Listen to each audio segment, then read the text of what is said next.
we have Charlotte Augst, who will be speaking for us now about minding the gap. There's going to be some placemats. Please hand them down the road. They're visual aids to her talk.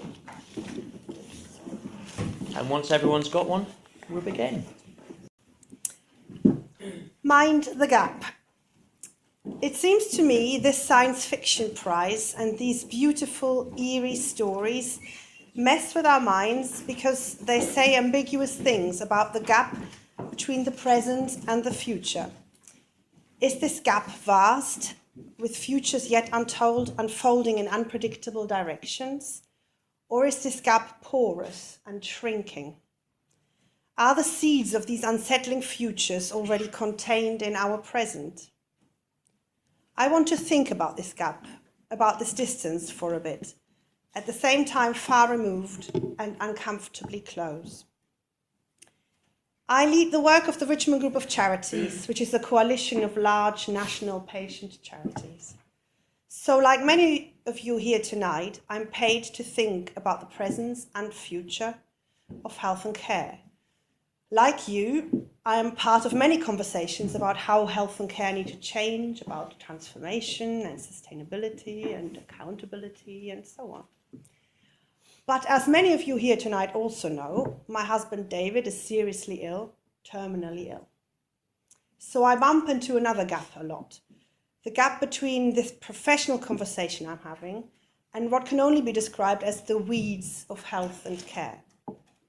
Almost always disjointed, mostly clunky, often unresponsive, and at times outright disrespectful. To illustrate this gap, I would like to show two pictures. Both of them were generated in the same week of my life.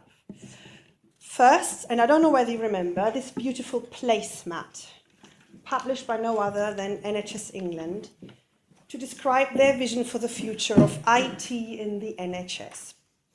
They went as far as calling it an IT strategy.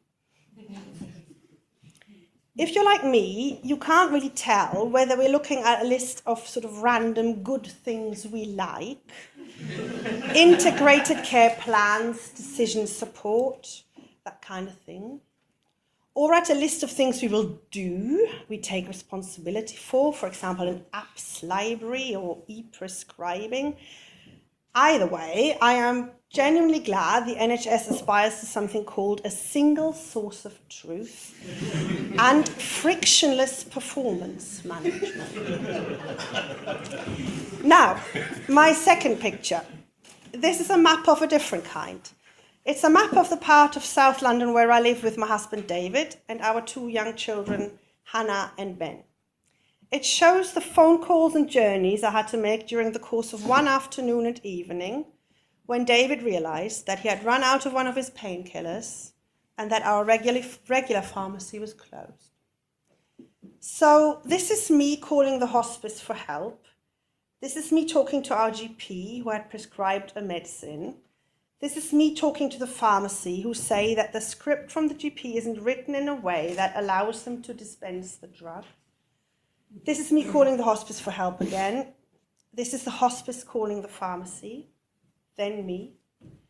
Then me talking to now an out-of-hours GP, twice, who claims he has no access to David's care record, but who then says he can prescribe a small amount of this drug, but they can't fax it over to the pharmacy. I have to drive over, pick up the script. This is me driving to East Dulwich. This is me driving to the late opening pharmacy, and so on. One source of truth, anyone?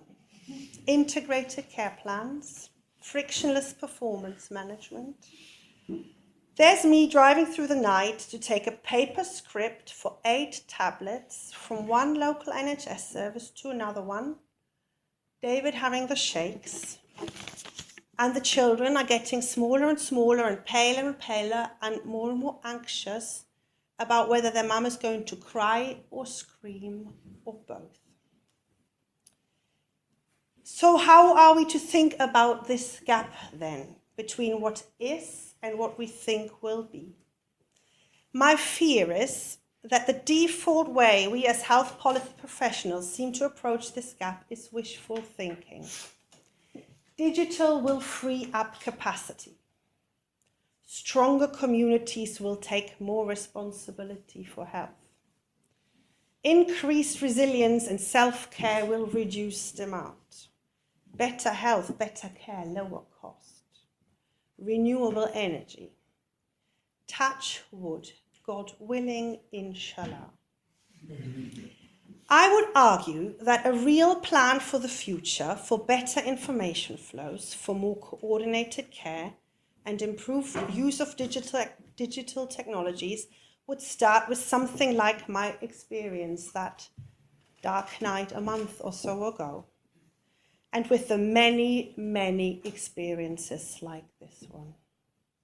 And a real plan for the future, then one that was actually minding the gap, would then not end up looking like our placemat. It would insist on defining all those professionals doing their job that night as a team, and it would provide challenge and support to this team to sort this out. It would recognize that a strategy that was silent about faxes, but eulogizes about machine learning and artificial intelligence, is not a strategy. It's in fact science fiction.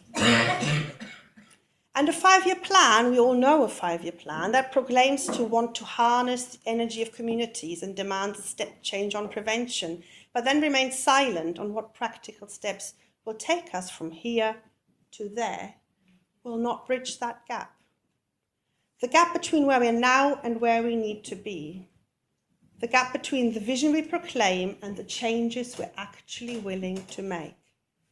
The gap between the art and science of changing health and care and pure fiction.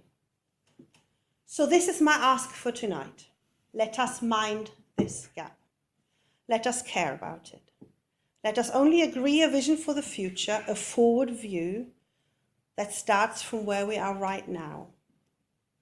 Let us describe a future that recognizably addresses the issues of the present, and let us mine the present for those seeds already containing versions of the future. Let us describe the next plausible step we need to take and the next one after that.